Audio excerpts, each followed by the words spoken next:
మొదటి ప్రశ్న, అరెస్టు చేసిన వ్యక్తిని న్యాయస్థానం ముందు ప్రవేశపెట్టాలని ఆదేశించే రిట్ ఏది?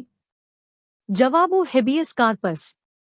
హెబియస్ కార్పస్ అరెస్టు చేసిన వ్యక్తిని న్యాయస్థానం ముందు ప్రవేశపెట్టాలని ఆదేశించే రిట్. రెండో ప్రశ్న, సమానత్వ హక్కు రైట్ టు ఈక్వాలిటీ కింద ఎన్ని హక్కులు పేర్కొనబడ్డాయి?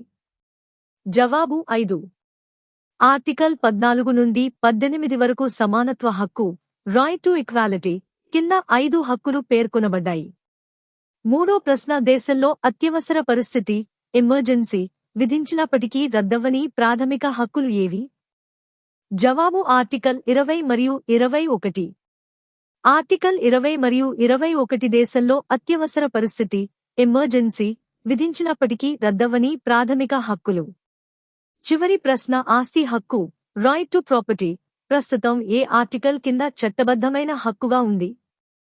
జవాబు 300A కింద చట్టబద్ధమైన హక్కుగా లీగల్ రైట్ ఉంది. 1978లో చేసిన 44వ రాజ్యాంగ సవరణ ద్వారా దీనిని ప్రాథమిక హక్కుల జాబితా నుండి తొలగించారు. మరిన్ని ఇలాంటి వీడియోల కోసం మా ఛానల్ని లైక్ అండ్ సబ్స్క్రైబ్ చేసుకోండి.